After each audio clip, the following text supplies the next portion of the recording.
A rectangle A has sides of length x plus 1 centimeters and y plus 3 centimeters. The perimeter of A is 62 centimeters. The rectangle B has sides of length x plus 9 centimeters and 2x plus y centimeters. The area of B is 703 centimeters. Calculate the dimensions of both of these rectangles. Let's start with rectangle A. So I'm just going to draw a sketch of rectangle A here. So here's A. It's got a side of x plus 1 and a side of y plus 3.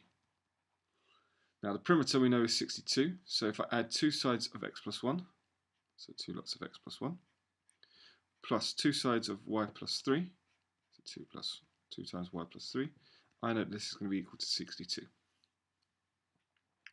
I can expand and simplify this, so I get 2x plus 2 plus 2y plus 6 equals 62.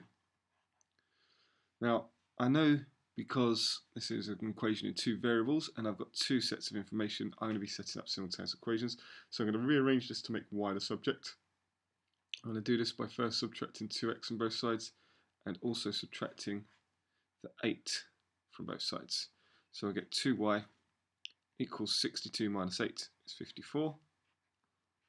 Take away 2x. Finally, I'm just going to divide this equation by 2. So that I get y equals 27 minus x. And this we're going to call equation 1, and we're going to need to use that to solve the second problem in a moment. So, looking at our second scenario, let's just do a quick sketch of rectangle B.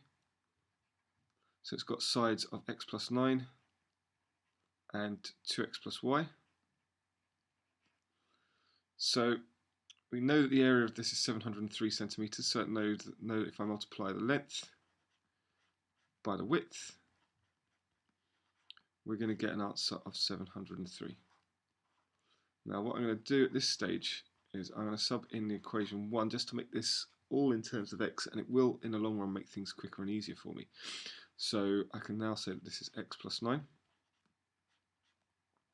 times 2x plus 27 minus x,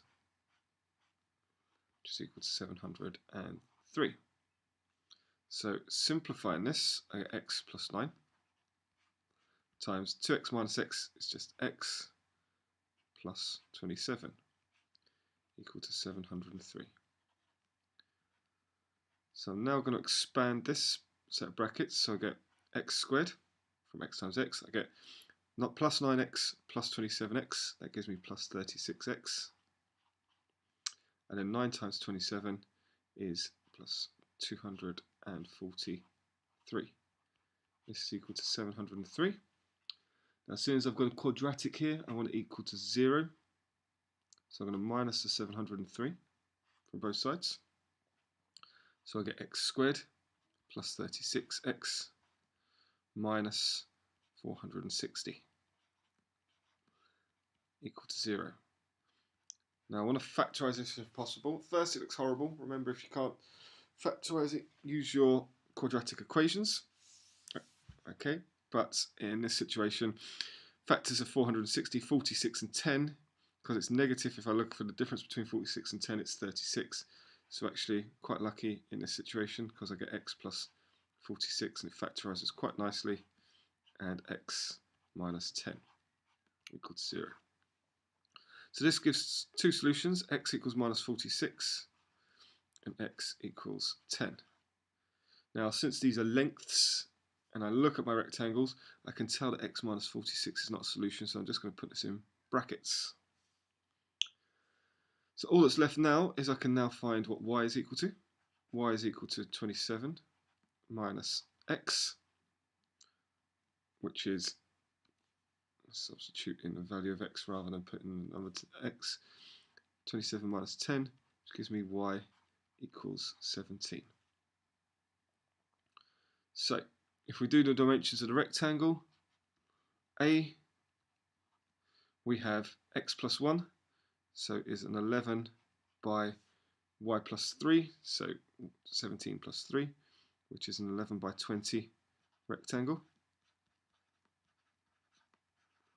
And then rectangle B is going to be x plus 9, so 19 by 2x plus y, so 20 plus 17, which is going to be 37 rectangle.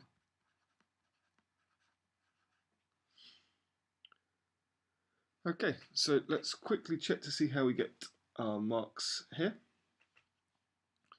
So initially you get a mark for stating, that's a B1 standalone mark for stating the equation for the perimeter.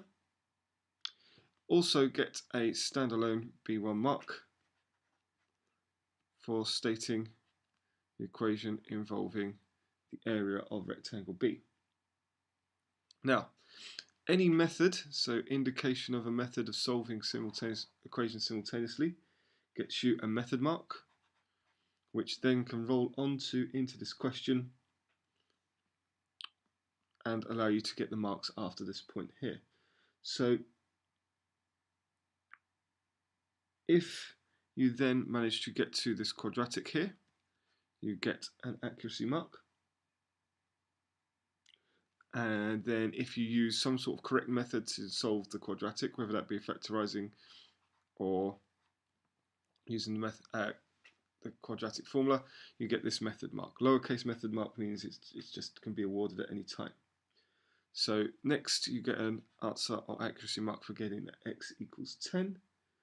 And then finally you get an answer mark if you get the correct dimensions of the rectangle. Now for the QWC, for 2 marks you're going to need to present your work clearly with symbols and words explaining processes and steps, or showing you conclusions. So as I've done here, I've shown the rectangle A, etc.